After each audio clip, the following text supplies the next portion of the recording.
তারকা চিহ্নিত প্রশ্ন 136, জনাব জয়নুল আবেদিন, ফেনী 2, প্রশ্ন উত্থাপন করুন।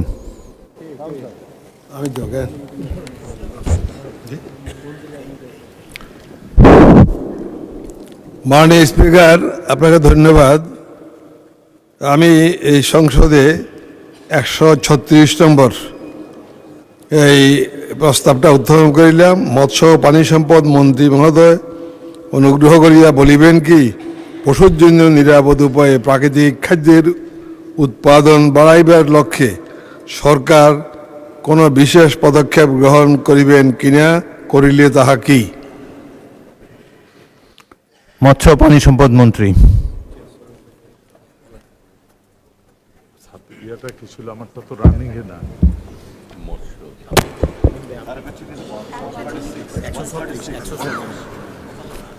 আমার তো 138 136।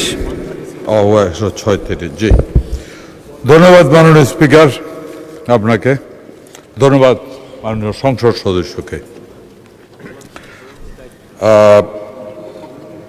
হ্যাঁ, মাননীয় সংসদ সদস্য পশুর জন্য নিরাপদ উপায়ে প্রাকৃতিক খাদ্যের উৎপাদন বাড়াইবার লক্ষ্যে বিভিন্ন পদক্ষেপ গ্রহণ করেছে।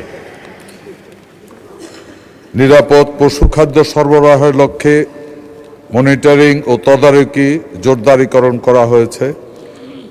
নতুন জেগে ওঠা চর, ঘাস ও পতিত জমিতে ঘাস ফসল চাষের পরিকল্পনা নেওয়া হয়েছে। উন্নত জাতের ঘাস চাষের প্রযুক্তি ও উপকরণ বিতরণ। মাননীয় মন্ত্রী, লম্বা প্রশ্ন, এটা কি পঠিত বলে গণ্য হবে নাকি আপনি পড়তে চান? কথিত বলিয়া গণ্য হচ্ছে। প্রশ্ন উত্তর বাকি অংশটা পঠিত বলিয়া গ্রহণ করা হলো। জনাব জয়নুল আবেদিন, ফেনী 2, একটি সম্পূরক প্রশ্ন করতে পারেন।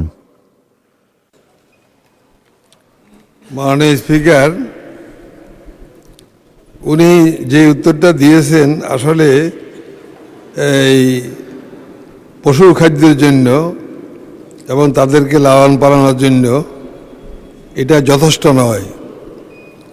ইতিমধ্যে আরো বেশি পর্যায়ে, ভালো পর্যায়ে এই পশুদেরকে রক্ষা করার জন্য নূতন কোনো পদক্ষেপ নেবেন কিনা, এটা আমি জানতে চাই। মাননীয় মন্ত্রী।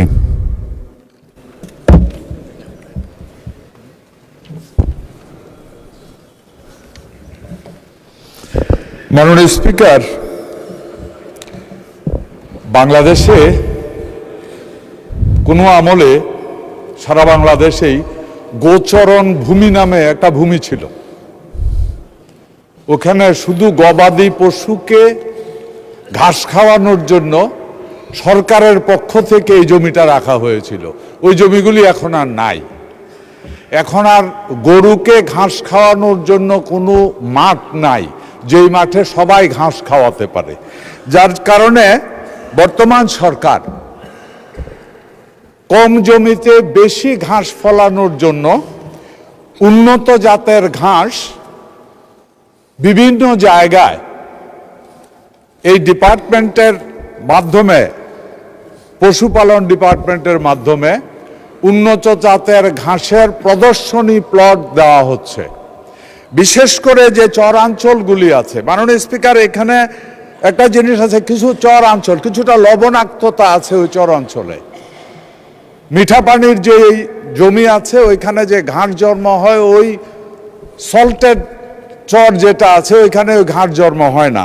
এরই মধ্যে আমাদের যে ডিপার্টমেন্ট আছে, এই ডিপার্টমেন্টে ওই সল্টেড সয়েলের ভিতরেও কোন ঘাস উৎপাদন করা সম্ভব এবং পশুর জন্য উপযোগী ওই ঘাসও এরই মধ্যে বিভিন্ন চরাঞ্চলে প্রদর্শনী প্লট করেছে।